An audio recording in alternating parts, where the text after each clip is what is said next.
በኢትዮጵያ እናትነት ቅዱስ ነው። እጅግ የተዋበና የተወደደ ክስተት፣ ዓይንን በዓይን መመልከቻ፣ ትውልድን ማስቀጠያ፣ ቤተሰብን መመስረቻ። እናትነት በአንዲት ሴት ሕይወት ውስጥ እጅግ በጣም ደማቁ የሕይወት ምዕራፍ ነው። ነገር ግን ለአንዳንድ ሴቶች ወደ እናትነት የሚደረገው ጉዞ የጤና ስርዓታችን ያላለፋቸውን ብዙ እንቅፋቶችን ማለፍን ይጠይቃል። ዝም ብለን ዴሞግራፊኩን ብናየው አብዛኛው ሰው ይሄ ችግር የሚከሰትበት በገጠር ውስጥ ያለ እና የሄልዝ ኬር አክሰስ የሌለው ሰው ነው። ግን ማንም ሰው ላይ ፊስቱላ ሊከሰት ይችላል። በአዲስ አበባ ስለምትኖር አንዲት እናት ልንገራችሁ። ይቺ እናት እድሜዋ በ60ዎቹና በ70ዎቹ መሃል ይገመታል። የመጨረሻ ልጇን ራሱ ከወለደች ከ30 ዓመት በላይ ሆኗል። ሆኖም ግን ይቺ እናት የመጨረሻ ልጇን ከወለደችበት ጊዜ አንስቶ አብሯት የሚኖር የወሊድ ቁስል ጉዳት አለ። በዚሁ አዲስ አበባ ውስጥ ከ30 ዓመት በላይ ስትኖር ለዚህ ህመም ሕክምና ስለመኖሩ እንኳን አታውቅም። ፊስቱላ ማለት በመጀመሪያ በሁለት ተቀራራቢ ቦታ ላይ በሚገኙ ኦርጋኖች መካከል የሚፈጠር ክፍተት ነው። እንዲህ ያለው ከወሊድ ጋር የተገናኘ ጉዳት የደረሰባት ይቺ ሴት ብቻ አይደለችም፣ ብዙሃን ናቸው። አንድ ስሜት ይጋራሉ። ከቆሙት በታች ከሞቱት በላይ ሆነን ነው የምንኖረው ያለችኝ አንድ ሴት አለችና ይሄ በጣም ኤክስፕሌን የሚያደርገው ነው። ባለፉት 2 አስርት ዓመታት በዚች ሀገር ውስጥ የእናቶች ሞት እጅግ በጣም በከፍተኛ ሁኔታ ቀንሷል። ይህ እውነተኛና የሚያኮራ ለውጥ ነው። የጤና ስርዓታችን በመስፋፋቱ ዛሬ በሺዎች የሚቆጠሩ እናቶች በወሊድ ምክንያት ለሞት አይዳረጉም።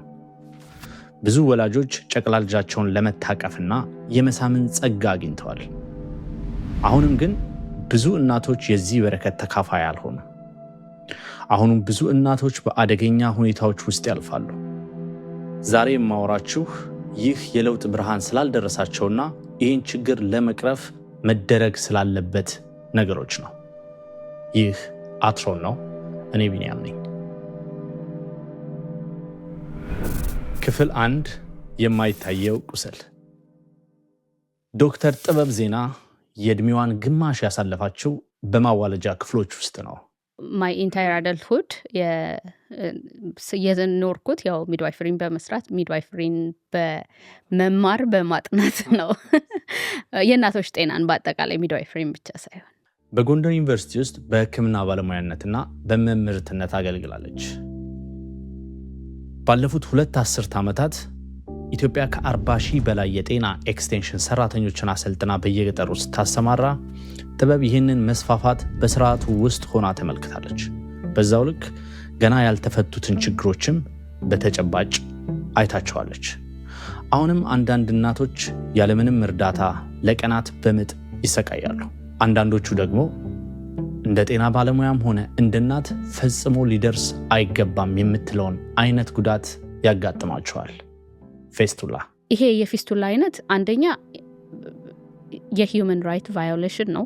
ማንም ሴት ህይወትን ለማምጣት በሚደረግ ጥረት ውስጥ እንደዚህ አይነት ላይፍ ሎንግ የሆነ ኮምፕሊኬሽን ዴቨሎፕ ማድረግ የለባትም። ከዛ በላይ ደግሞ መከላከል የሚቻል ፉሊ መከላከል የሚቻል አይነት ኮንዲሽን ነው። በወሊድ ሳቢያ የሚከሰት ፊስቱላ አንዲት እናት ለሰዓታት ያለምንም ሕክምና እርዳታ በምጥ ስትቆይ የሚከሰት ነው። የህፃኑ ራስ ለብዙ ሰዓታት የእናቲቱን የውስጥ አካላት ስለሚጫናቸው የህብረ ህዋሳቱ ደም ዝውውር ይቋረጣል። በዚህም ህዋሳቱ ይሞታሉ። በዚህ ምክንያት በሽንት ፊኛና በወሊድ መተላለፊያ ወይንም በፊንጢጣና በወሊድ መተላለፊያ መሃል ቀዳዳ ይፈጠራል። ስለዚህ ኖርማል ኮርሱን ተከትሎ ሳይሆን ሽንት የሚፈሰው በማህፀን ኮንቲኒስሊ የመፍሰስ ነገር ወይም ደግሞ ከፊንጢጣ ጋር ከተገናኘ ደግሞ የሰገራ መውጣት ይሆናል ማለት ነው። እንግዲህ ዝም ብለህ ስታስበው እዚህ ሩም ውስጥ ያለነው ሰዎች አሁን ሰምባዲ ዝም ብሎ ለምሳሌ የሽንት መፍሰስ ኮንትሮል የማያደርገው ቢያጋጥመው እና ለተወሰነ ሰዓታት እዚህ ሩም ውስጥ ቢቆይ ምንም ይሆን ይመስላል? ሽታ ይፈጥራል። ስለዚህ እነዛ ሰዎች ደግሞ ይሄ የዴይ ቱ ዴይ ስቶሪያቸውን በየጎዳናው፣ በየአውቶቡሱ፣ በየመንገዱ፣ በየቤተ ክርስቲያኑ፣ በየገበያው በሄደችበት ሁሉ ይህ መፍሰስ አይቆምም። በዚህ ችግር ውስጥ ያለች አንዲት እናት የቀዶ ጥገና ሕክምና እስክታገኝ ድረስ ይህ ክስተት በሕይወቷ ሁሉ ይከሰታታል። የሕክምናው ዓለም ይህንን ችግር እንዴት መፈታት እንዳለበት ቀድሞ ደርሶበታል። እንግዲህ እንዳልኩህ አሁን ባደጉት ሀገራት ውስጥ ኦብስቴትሪክ ፊስቱላ ኦልሞስት አይታወቅም በሚባል ደረጃ ነው ያለው። የለም ግን ይሄ ነገር ከ100 ዓመታት በፊት ወደዛ ሄደህ ብታየው እነሱም ጋር ችግር ነበረ። እኛ ይሄ በሎይን ሚድል ኢንካም ካንትሪስ የሚባሉት ጋር ግን ስቲል ይሄ ፕሮብለም አለ። ጥበብ እንደምትለው በቅርቡ ሌላ የፊስቱላ አይነት እየጨመረ መጥቷል። ይሄኛው ፊስቱላ በቤት ውስጥ ያለ እርዳታ በመውለድ የሚመጣ ሳይሆን በራሱ በሕክምናው ሂደት ውስጥ ሊከሰት የሚችል ነው። በቀዶ ጥገና ወይንም በረዳት መሳሪያዎች በታገዘ የወሊድ ወቅት እንዲህ አይነቱ ችግር ነፍሰ ጡሯን ከአደጋ ሊከላከላት በተሰራ የማዋለጃ ክፍል ሳይቀር ሊከሰት እንደሚችል መስማት አሳሳቢም አስጊም ነው። እዚህ ጋር ወሳኙ ጥያቄ እያንዳንዷ እናት ስለዚህ አደጋ ቀድማ ማወቅ እንድትችል የሚረዳትን ግንዛቤ ለማግኘት የሚያስችላት በቂ አጋጣሚ ወይንም አማራጭ አለ ወይ የሚለው ነው። ክፍል 2 ከቆሙት በታች ከሞቱት በላይ። የጥበብ ጥናት በማህበረሰብ ውስጥ ያለውን እውነታ እንድትዳስስ ረድቷታል። የጥናቷ ዋና ዓላማ የነበረው ከፊስቱላ ጋር የምትኖር እናት በማህበረሰብ ውስጥ ምን እንደሚያጋጥማት ለመረዳት ነበር። አንዲት በፊስቱላ የተጠቃች እናት የሰውነቷ መቁሰል የመከራዋ ሁሉ መጀመሪያ ብቻ ነው። ብዙውን ጊዜ ፊስቱላ በሚያስከትለው ረጅም ምጥ ምክንያት ሕፃኑ ሳይወለድ ስለሚሞት እናቲቱ ከምጡ የምትነቃው በረጅም ህመምና ባልተወለደው ልጇ ሐዘን ታጅባ ነው። ጥበብ ቀጥሎ ያገኘችው አካላዊ ጉዳትን ብቻ ሳይሆን መንፈሳዊ ስብራትንም ነው። እነዚህ ሰዎች ከቤተሰቦቻቸው ይገለላሉ። ከስቶሪያቸውም እንደሰማሁት እስከ እንስሳት መኖሪያ ውስጥ እስከ መግባት ድረስ በቃ የሆነ እንግዲህ የመገለሉ አማውንት ከእንስሳት መኖሪያው ጋር ሰዎቹን አድርጎ የሆነ የተወሰነ ሰዓት ምግብ እየሰጡ እንደሌለ እስከ መቆጠር። ይህ የሚሆነው ህመሙ ስለሚተላለፍ አይደለም። ይልቁንም ስለ ህመሙ ባለ የተሳሳተ ግንዛቤና በሰውነት ቁስሉ ሳቢያ በሚከሰት የሰውነት ጠረን ሴቲቷን ከነበራት የማህበረሰብ ግንኙነት ሁሉ ስለሚነጥላት ነው። እነዚህ ሴቶች ከባሎቻቸው ጋር የተፋቱ ነው። አብዛኞቹ ከባሎቻቸው ጋር ተፋተው ነው የሚኖሩት። በእኛ አገር ነባራዊ ሁኔታ በተለይ በገጠሪቱ ኢትዮጵያ ይህ ምን ማለት እንደሆነ እናውቃለን። ጎጆ ያፈርሳል፣ ስምን ያጎድፋል፣ ክብርን ያሳጣል፣ ኑሮን ያቃውሳል፣ ከሰው ይነጥላል፣ ባይተዋር ያደርጋል። እናቶቹን ለጥበብ እንደነገሯት ማንም ሰው ሊቀጥራቸው ስለማይፈልግ ስራም እንኳን የማግኘት እድላቸው እጅግ በጣም ጠባብ ነው። እድር፣ ለቅሶ፣ ሰርግ፣ ቤተ ክርስቲያን፣ በአጠቃላይ ሰዎች የተሰበሰቡባቸው ቦታዎች ሁሉ ለእነኚህ ሰዎች የተፈቀዱ እስካይመስሉ ድረስ ዝግና የማይሄዱባቸው የማይደርሱባቸው ስፍራዎች ናቸው። ፊዚካሊ ኤግዚስት ያደርጋሉ፣ ግን በቃ ሪኮግናይዝ አይደረጉም፣ እንደ ሰው ሪኮግናይዝ አይደረጉም እና በጣም መገለል ይደርስባቸዋል። ሶሻል ኢቨንቶች ላይ መሄድ አይችሉም፣ ፋሚሊ ኢቨንቶች ጋር መገኘት አይችሉም እና በጣም አሰቃቂ ህይወት ነው የሚኖሩት። እንግዲህ ይሄ ከሞቱት በላይ ከቆሙት በታች ነው የሚኖረው የሚለው አባባል ኤክስፕሌን የሚያደርገው ይመስለኛል። ማርጅን ላይ ነው ያሉት፣ ጠርዝ ላይ ነው ያሉት፣ ጠርዝ ላይ ነው ያሉት። በህይወትና በሞት መካከል ነው። ከዓይን የራቀ ከልብ ይርቃል እንደሚባለው አንዲት እናት በዙሪያ ባሉ ሰዎች ተገፍታ ከተሰወረች የጤና ባለሙያዎች እንዴት ሊያገኟት ይችላሉ? ይህ እንግዲህ ህመሙን በሕክምና ለማዳን ያለንን ተስፋ ያቀጭጨዋል። ክፍል 3 ጊዜ መዘግየት። ዶክተር ጥበብ አንዲት እናት ሕክምና ለማግኘት በምታደርገው ረጅም ጉዞ ውስጥ የሚያጋጥሟትን ውጣ ውረዶች መዝግባለች። ሴቶች ከመጀመሪያው ወደዛ ለመሄድ አይነሳሱ። ከዛ በኋላ ደግሞ ለመሄድም ወስነው ደግሞ መንገድ ሲጀምሩ የመንገድ እጥረት ደግሞ አለ። ይሄ ውሃ ይሞላል፣ መኪና ላይ ያገኙ ይችላሉ። ምጥ ሲጀምራቸው የሚወስዳቸው ሰው ሊጠፋ ይችላል። ስለዚህ በመንገድ ላይ እንዳለች ብዙ ቀን ልትቆይ ትችላለች። ትራንስፖርት ችግር አለ፣ የትራንስፖርት ችግር አለ፣ የመክፈል አቅም ችግር አለ። ብቻ ከትራንስፖርት ጋር በተያያዘ በመንገድ ላይ ደግሞ ምጡ ሊረዝም ይችላል። ሶስተኛው ደግሞ ሆስፒታል ከመጣች በኋላ ኳሊቲ ያለው እና ታይምሊ የሆነ ሰርቪስ እንደሱ አይነት ሰርቪስ ያገኛሉ ወይ የሚለው ደግሞ ሌላ። እነዚህ እንግዲህ the3 delays የምንላቸው ነው። delay in seeking care, delay in reaching care and delay in receiving care እንላቸዋለና እነዚህ ዲሌዎች ሁሉ ኮዝ ሊሆኑ ይችላሉ። ለፌስቱላ የሚጋለጡ አብዛኞቹ እናቶች በእንደዚህ አይነት መዘግየት ውስጥ የሚያሳልፉ ናቸው። ባልሰለጠኑ እጆች ተስፋ ያደርጋሉ። በቤት ውስጥ ከቤተሰብ ጋር ምጥም መጋፈጥ ይኖርባቸዋል። ወይንም ደግሞ እናቶቻቸው በሄዱባቸው መንገዶች ደግሞ ለመሄድ ይገደዳሉ። በዚህ መሃል ጊዜው ይሮጣል። ወደ ሕክምና መሄድ እንዳለባቸው ውሳኔ ላይ ሲደርሱ ምናልባት ጊዜው ረፍዶ ሊሆን ይችላል። በጊዜ ወደ ሕክምና ተቋም ደርሰው ቢሆን ኖሮ ምናልባት ፊስቱላ ላያጋጥማቸው ይችል ነበረ። የጤና አገልግሎት ተደራሽነት ማለት ክሊኒኩ በአቅራቢያ መኖሩ ብቻ ማለት አይደለም። ይልቁንም እናቲቱ ወደ ክሊኒኩ በሰዓቱ መድረሷን ማረጋገጥ ማለት ነው። ኢትዮጵያ ለፌስቱላ ተብለው የተቋቋሙ የህክምና ማዕከላት አሏት። የሀገር ባለውለታ የሆኑት ዶክተር ካትሪን ሃምሊን ከ60 ዓመታት በላይ በዚች ሀገር የፌስቱላ ህክምና መረብ ሲዘረጉ ቆይቷል። ዛሬ የአዲስ አበባ የፌስቱላ ሆስፒታልና 5 የክልል ማዕከላት የነፃ ቀዶ ጥገና አገልግሎት ይሰጣሉ። ባለፈው ዓመት ብቻ ከ4000 በላይ ቀዶ ጥገናዎችን አከናውነዋል። ሆኖም እዚህ ጋር አንድ ትልቅ ተቃርኖ አለ።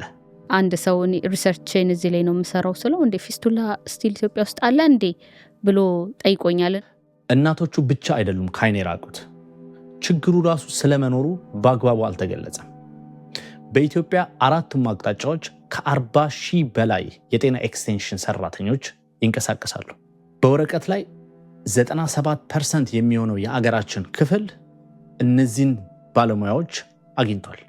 ይህ ማለት በየቀበሌው 2 የጤና ኤክስቴንሽን ሰራተኞች አገልግሎት ይሰጣሉ። ሆኖም ግን የፌስቱላ ህመምተኞች ከነዚህ ባለሙያዎች ጋር በጉርብትና ቢኖሩም እንኳን እንደዋዛ የሚታለፉበት እድል እጅግ በጣም ከፍተኛ ነው። እነዚህ ሰዎች እንደነገርኩ በጣም ፋርቱሪች የሚባሉ ኤሪያዎች ጋር የሚኖሩ ናቸው አብዛኞቹ። ያው በከተማ ውስጥም ቢኖሩም አንዲት የጤና ኤክስቴንሽን ባለሙያ በየቤቱ ቢያንስ በወሩ ትዞራለች። ስለ ንጽህና፣ ስለ ጽንስ፣ ስለ ህፃናት ጤንነት፣ ስለ ብዙ ነገር ታማክራለች፣ ትጠይቃለች። ሆኖም ግን ስለ ፊስቱላ እንድትጠይቅና እንድታማክር ያሰለጠናት ማንም ሰው የለም። ህመሙ ያለባት እናት ደግሞ በባህላዊ ማግለል የተነሳ ልትሸማቀቅ፣ ምናልባትም ራሷን ልትደብቅ ትችላለች። ከዛም አልፎ በቤተሰቧም ልትደበቅ ትችላለች። በዚህ መሃል ባለሙያዋና ህመምተኛዋ ይተላለፋሉ። ከዚህ ሁላ የሚያልፍ ሰው አለ ማለት ነው። የማይታይ ሰው አለ ማለት ነው። ወይ ደግሞ የማይናገር ችግሩ የማይናገር የሚደብቅ። ግን ስፔሲፊካሊ ደግሞ ስለ ፊስቱላ በተያያዘ እነዚህ የጤና ኤክስቴንሽን ወርከሮች ያው ስለ ፕሬግናንሲ ነግሬያለሁ፣ ግን ፖስት ፓርተም ላይ ክትባት ላይ እንደሚሰሩ አውቃለሁ። ስፔሲፊካሊ ግን ፊስቱላን በተመለከተ መስራታቸውን እርግጠኛ አይደለሁ። እኔም አንደኛው ዲስከሽን ላይ የጻፍኩት ነገር እነዚህ ሄልዝ ኤክስቴንሽን ወርከሮችን በፊስቱላ ትሬን ማድረግ በፊስቱላ አይደንቲፊኬሽን ብቻ ሳይሆን ኢቨን ሪሃቢሊቴሽን ላይ ኢንቲግሬት አድርገው እንዲሰሩ ማድረግ የሚለውን ነው ለአንድ ሪኮሜንዴሽን የጻፍኩት።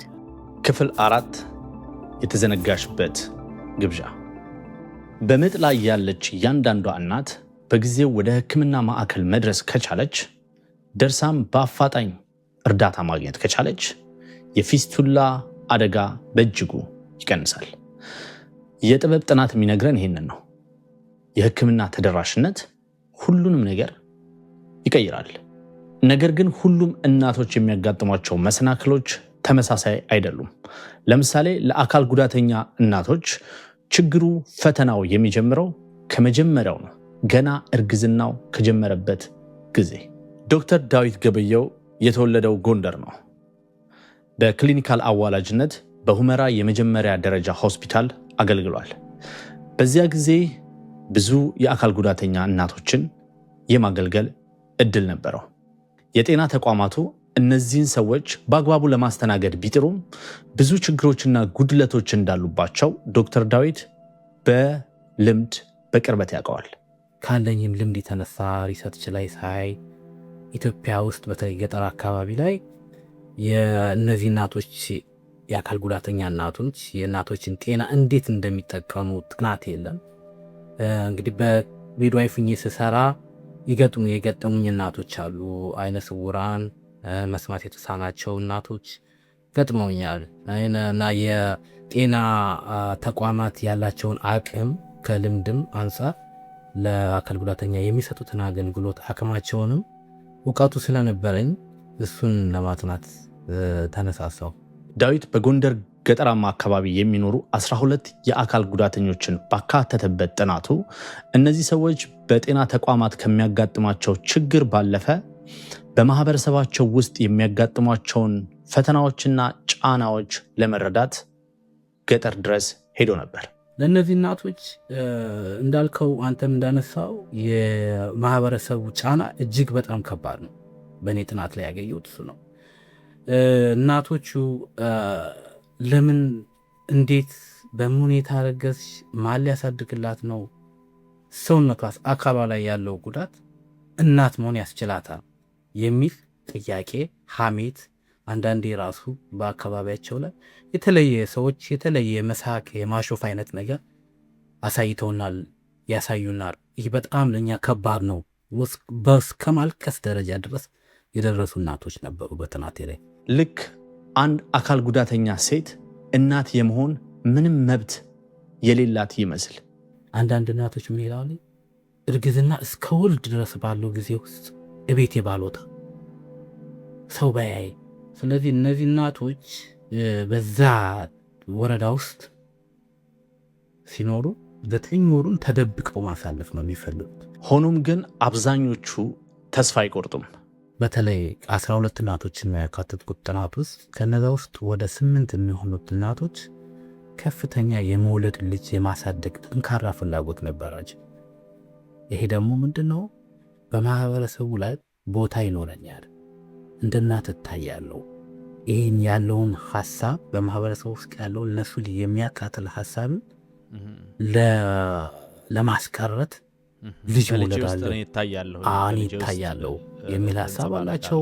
እንደገናም ደግሞ ሳፖርት እርዳታ ላይክ አሁን አንዳንዶቹ ምን ይላሉ? የሰው ልጅ የምታዘው ካንተ ጥቅም ፈልጎ ነው፣ የሆነ ነገር ስታረግለት ነው ሰው እንዲያግዝህ የሚፈልገው፣ የሚያግዝህ የሚተባበር። እኔ ልጅ ወልጄ አሳድጌ የራሴ የምለው ልጅ የሚያግዝህ የምመካበት ልጅ ፈልጋለሁ።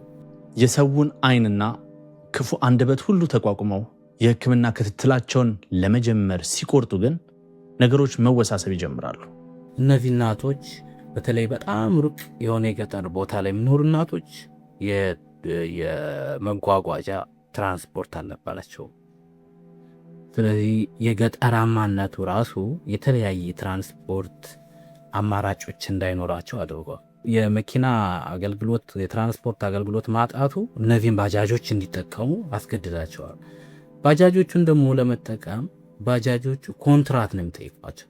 ኮንትራት ማለት ከተካለው ከሚወስዱበት ሂሳብ በላይ ነው የሚጠይቋቸው እና እነዚህ የበለጠ ውድ ናቸው እና እነዚህ እናቶች ይህንን ነገር መክፈል አይችልም። ስለዚህ ያላቸው አማራጭ ምንድን ነው? በእግራቸው መሄድ። እንግዲህ ብዙዎቹ የእንቅስቃሴ ችግር አለባቸው። ካሉት ከነበሩት ተሳታፊዎች ውስጥ በጣም ከ11 በክራንች ነው የሚሄዱት። የሆነ አገዳ ይዘው ነው የሚንቀሳቀሱት፣ ምርኩዝ ነገር ማለት። እንግዲህ ጤና ጣቢያዎቹ ሩቅ ናቸው። በጣም በማይመች መንገድ ነው። የተጠረገ መንገድ የለም፣ አስፋልት የለም፣ ኮብልስቶኖች የሉም። ኮብልስቶን ነው አስፋልቶች የሉም። ወጣ ገባ ያላቸው እኔ ለዳታ ለመሰብሰብ ራሱ ቤታቸው ሲሄድ አይቼዋለሁ። መንገዱ በጣም አስቸጋሪ መንገድ ነው እና እንዴት ብለው ሄዱ ወደ ጤና ጣቢያ በዛ ሁኔታ? እናቶቹ እያነሱ ነበር። አንዳንዱ እናቶች በዚህ በመንገድ አለመመቻት ምክንያት የመውደቅ አደጋ ደርሶባቸዋል። እንግዲህ አካል ጉዳተኝነቱ አለ። እርጉዝ ሲሆኑ ደግሞ እርግዝና ራሱን የቻለ የአካላዊ ለውጥ ይኖረዋል። ማለት መራመድ አካል ጉዳት ያለበት እግር ላይ ከፍተኛ ተጽዕኖ ያደርጋል። ስለዚህ ይህንን አካሄዱ በተለይ ክረምት ላይ ጭቃ ምናምን በሚኖር ሰዓት የመውደቅ አደጋ ድረስ ይደርስባቸዋል። መንግስት በመላው ሀገሪቱ በአብዛኛው አምቡላንሶችን አሰራጭቷል። ሆኖም ግን አምቡላንሶቹ በቂ አይደሉም። ቢኖሩም እንኳን በአብዛኛው የሚውሉት ለአስቸኳይ ጊዜ እንጂ እያንዳንዷ እናት ለሚያጋጥማት እያንዳንዱ የሕክምና ክትትል ሊውሉ አይችሉም።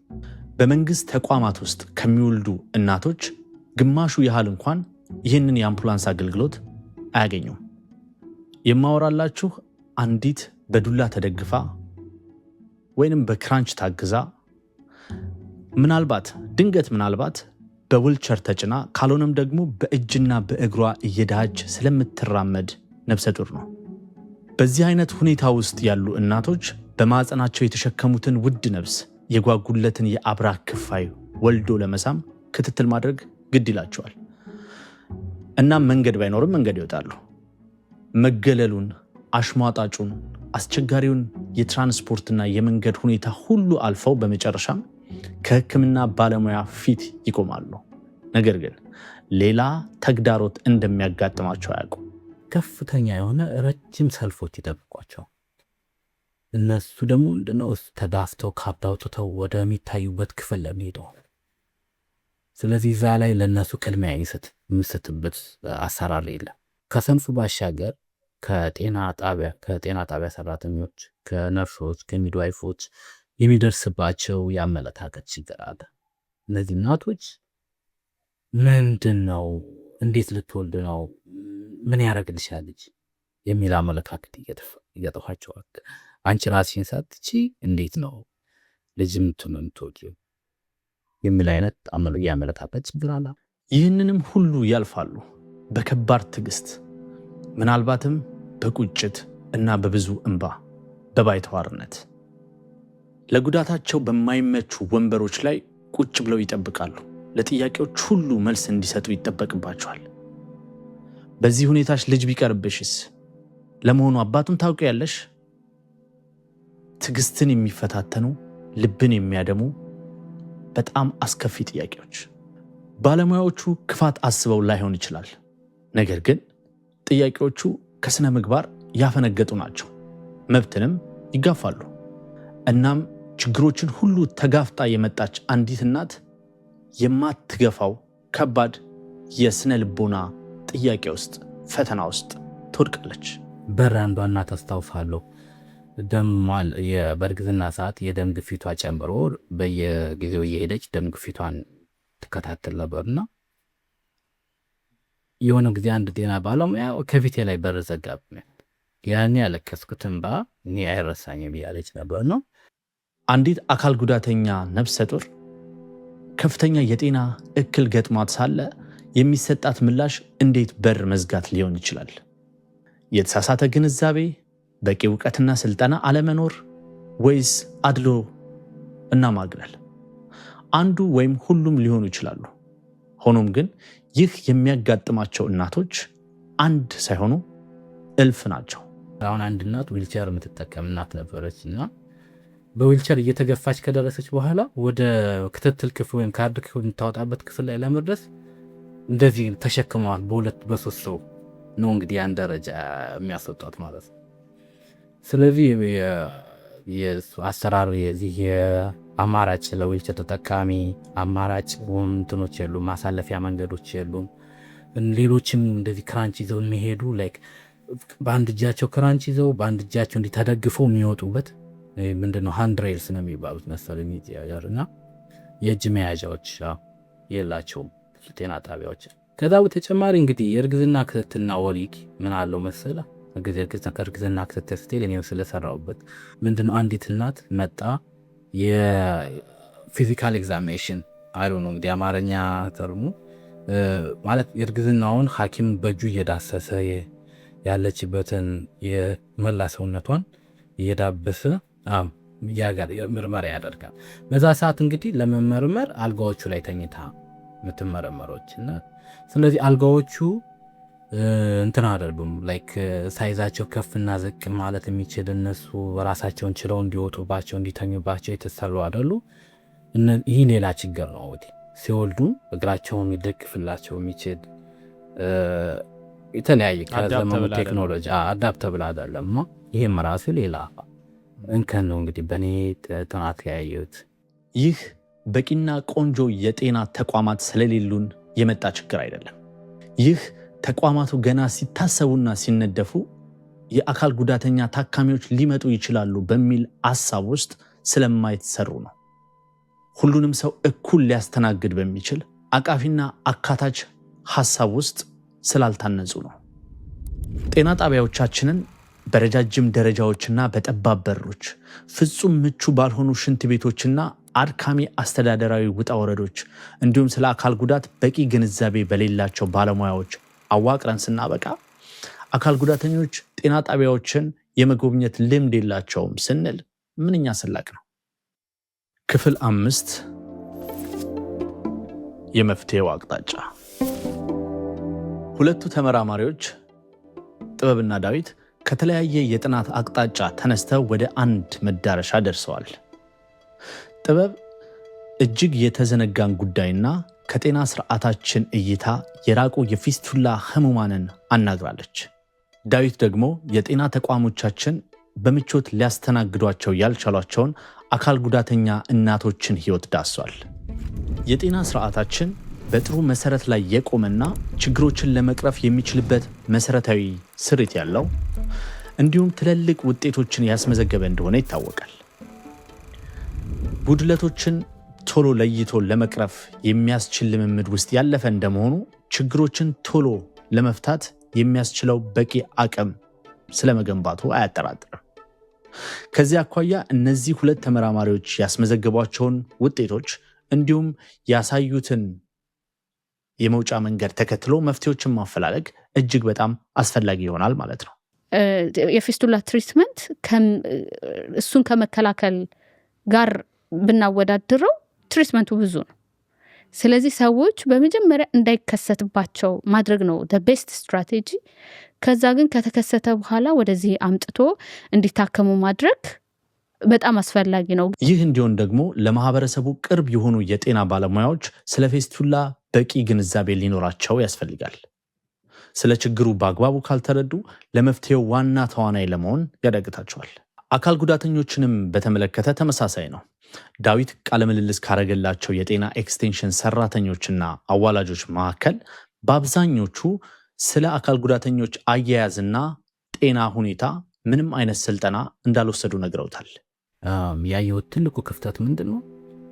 ዲሴቢሊቲ በተለየ ሁኔታ አጽንኦት ተሰጥቶ እየታየ አይደለም።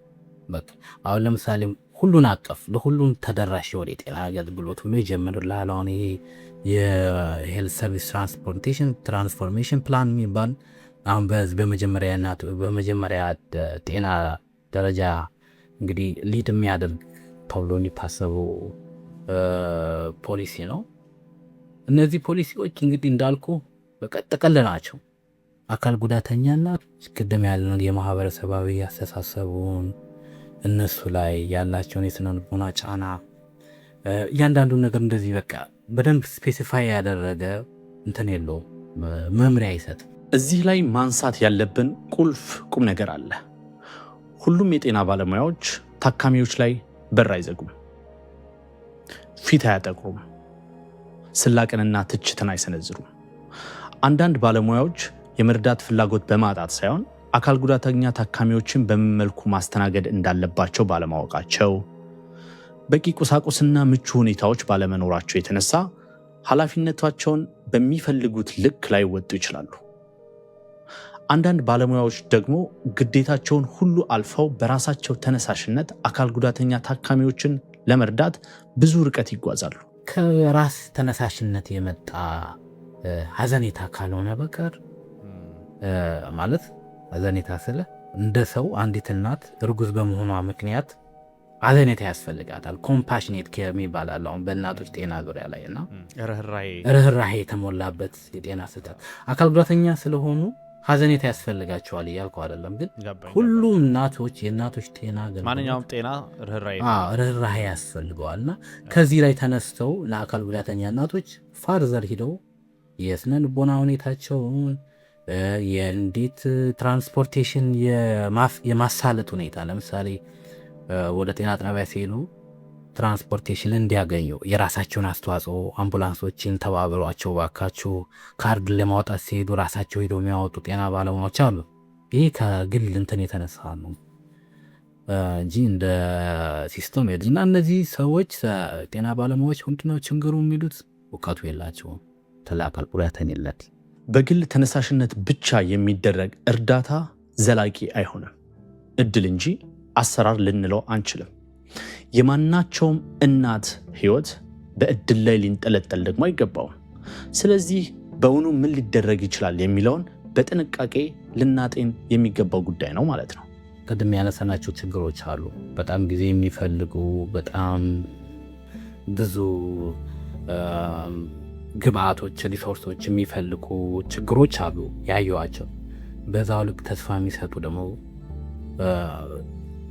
በትንሽ ባጀት በትንሽ ምንድነው የማንካት ስራ መቀየር የሚችሉ ሁኔታዎች አሉ። ለምሳሌ ልሰጥር አንዲት እናት ዋናውን ኃላፊነቱን ተወጣው ራሷ ነው። ቅድም ያለው የስነ ልቦና ችግር አለ አይደል? ስለዚህ እነዚህ እናቶች ስነ ልቦናቸው ጠንካራ እንዲሆኑ ያለውን ችግር ተጋፍተው የሚያስፈልጋቸውን አገልግሎት እንዲያገኝ የእነሱን ስነ ልቦና ማጠንከር የሚችል ሲስተም መፍጠር ይቻላል። ሁለቱ ተመራማሪዎች ያረጋገጡት አንድ ቁም ነገር ቢኖር ለውጥ ለማምጣት ብዙ ነገር መገንባት እንደማያስፈልገን ነው። በጤና ጣቢያ ውስጥ ያሉ ደረጃዎች ጎን ትክክለኛ መወጣጫ ራምፕ መገንባት፣ መጸዳጃ ቤቶችን ለአካል ጉዳተኞች እንዲመቹ አድርጎ ለብቻ መስራት፣ ለጤና ባለሙያዎች የአካል ጉዳተኞች አካቶ ስልጠናን በቋሚነት መስጠት፣ ከፍና ዝቅ የሚል የመመርመሪያ አልጋዎችን ማዘጋጀት፣ ሁሌም ለአካል ጉዳተኞች ቅድሚያ መስጠት። እነዚህ ሁሉ ነገሮች አዲስ ሆስፒታል እንድንገነባ አይጠይቁንም፣ አዲስ ውሳኔ እንድናስተላልፍ እንጂ። ለፊስቱላም እንዲህ ነው። ለምሳሌ የሐምሊን ፊስቱላ ማዕከል ያከናወነውን በዋቢነት መጥቀስ እንችላለን። በ2024 እንደ አውሮፓውያኑ አቆጣጠር ማዕከሉ የጤና ባለሙያዎች ቡድን ወደ አንዲት የገጠር ወረዳ ላከ። ቤት ለቤት ሄዱ። ወደ 25,000 የሚጠጉ በሮችን አንኳኩ፣ ጠየቁ፣ አዳመጡ። በወሊድ ሳቢያ የተከሰቱ ጉዳቶች የሚሰቃዩ ወደ 156 እናቶችን አገኙ። ከዚህ ውስጥ 11ዱ ፌስቱላ ነበራቸው። አብዛኞቹ ህመሙ እንዳለባቸውና ሕክምናው እንዳለም እንኳን በእርግጥ አያውቁም ነበረ። ዋናው ቁም ነገር ይሄ ነው። ከፈለጋችኋቸው ታገኟቸዋላችሁ። አበክሮ መፈለግ፣ ታካሚው ወዳለበት ቦታ መድረስ፣ ማግኘት፣ ማብቃትና ወደ ሕክምና ማዕከል እንዲመጣ መርዳት። ይህ ነው ዋናው ቁም ነገር። በመጨረሻም ሁለቱ ተመራማሪዎች የሚነግሩን አንድ ትልቅ ቁም ነገር አለ። የምጥ እና የእርግዝና እና የወሊድ ፕሮሰስ የሴት ብቻ ኃላፊነት አይደለም። ባሎችም ልክ እንደ ሚስቶች በእኩል በሆነ መልኩ መሳተፍ አለባቸው። በሚያስፈልጋት ሰፖርት በሚያስፈልጋት በተለይ ፖስትፓርተም ኮምፕሊኬሽኖች ከወሊድ በኋላ የሚከሰቱ ኮምፕሊኬሽኖች ሲመጡ እዛ ቦታ ጋር አብሮ በመቆም እነዛን ችግሮች አብራ እንድታልፍ በማድረግ የህይወት አጋርነታቸውን እንዲያሳዩ ነው የምመክረው። አስታውሱ፣ የመጀመሪያው መዘግየት ሕክምና ለማግኘት የሚደረገውን የመጀመሪያውን ወሳኙን ውሳኔ በሰዓቱ አለመከወን ነው። ይህ ደግሞ የሴቷ ኃላፊነት ብቻ አይደለም፣ የባሎችም ጭምር ነው። ቀደም ብዬ እንደጠቀስኩት አንዲት እናት ህይወቷን በቆሙትና በሞቱት መካከል እንደሆነ ገልጻ ነበር። ይሁን እንጂ የእሷና እሷን መሰል እናቶች ታሪክ እዚህ ጋር ብቻ አያበቃም። ከጨለማ በኋላ ንጋት አለና እነዚህ እናቶች ጠንካራ ናቸው። ጠንካራ ስነልቦና ያላቸው እናቶች ናቸው። ስለዚህ እሱን መፍጠር ነው መሰረታዊ ነገር እና ተስፋ የሚሰጠው ያነ ነገር ነው ብዬ አስባለሁ። ጥበብ ያ ጥንካሬ ምን እንደሚመስል በገሃድ አይታለች።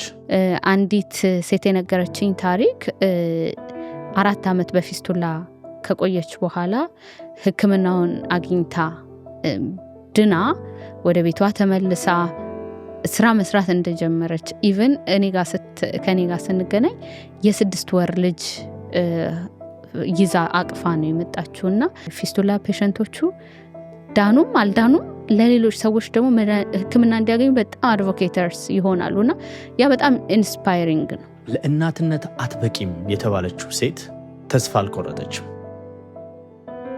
ከኖሩት በታች ነኝ ያለችዋ ወላጅ እዛው አልቀረችም። በዳገታማ መንገድ ላይ በምርኩዝ የተጓዘችው በቆሻሻ መጸዳጃ ቤት ውስጥ በዳዴ የገባችው ነፍሰ ጡር ሴት መሸነፍን አልመረጠችም። ሁሉም እጅ አልሰጡ። እንድናዝንላቸው አይደለም ፍላጎታቸው፣ ከንፈር እንድንመጥላቸው ሳይሆን መብታቸውን እንድናከብርላቸው ነው የሚጠይቁን። ልጅም ጤና እናትም ደህና እንደሚለው ማስታወቂያችን ጤናማ እናት በሙሉ ጤንነት የሚያድግ ልጅ ለማህበረሰባችን የወደፊት ተስፋና ደስታ መሰረት ናቸው። ሁሉንም እናቶች በእኩል ማከም በቂ አይደለም፣ ሁሉንም በፍትሃዊነት መድረስ እንጂ። እያንዳንዷን እናት ባለችበት ቦታ ተደብቃ እንዳትቀር፣ ለሕክምና እንዳትዘገይ፣ ለመንገድ ቅርብ የሆነችውን ብቻ ሳይሆን ያለ እርዳታ ወደ ክሊኒኩ መራመድ የማትችለውን እያንዳንዷን ነፍሰ ጡር ከግምት ማስገባት፣ ያ ነው ፍትሃዊና ተደራሽ የጤና ስርዓት። ይህ በእውነትም የነፍስ አድን ጥሪ ነው። ሰላም፣ እንዴት ናችሁ የአትሮን ቤተሰቦች? ስለተገናኘን ደስ ብሎኛል። ባለፈው 1 ወር ከግማሽ 5 የአትሮን ክፍሎችን ለእናንተ ሳደርስ ቆይቻለሁ። በዚህ ጊዜ ብዙ አስተማሪ ጥናትና ምርምሮችን እውቀትና መረጃዎችን እንዳገኛችሁ ተስፋ አደርጋለሁ። መርታችሁ ስላያችሁ ስላዳመጣችሁ በእኔ በእንግዶች እንዲሁም በመላው የአትሮን ቤተሰብ ስም ላመሰግናችሁ እወዳለሁ። አሁን ትንሽ ረፍት የምናደርግበት ጊዜ ነው ለተጨማሪ ጥናትና ምርምር። ለሚቀጥሉት ጊዜያቶች የበለጠ ጥራት ጨምረን የበለጠ ጥሩ ጥናቶችንና ምርምሮችን አካተን ወደ እናንተ የአትሮን ኤፒሶዶችን ማድረስ እንጀምራለን። እስከዛው ግን እናንተ ቻናላችንን ላይክ፣ ሰብስክራይብ፣ ሼር እንዲሁም የደውል ምልክቱን በመጫን ቤተሰብ እንድትሆኑ አትሮንን አብረን እንድናሳድግ ጠይቃችኋለሁ። በዚህ መሀል ይህንን ስለምታደርጉልን እኛ ደግሞ የበለጠ ጥራት፣ የበለጠ ትጋት፣ የበለጠ ስራ ጨምረን ቆንጆ ኮንተንቶችን በነፃ ለእናንተ ለማድረስ ቃል እገባለሁ። አመሰግናለሁ። ቸር ይግጠመን።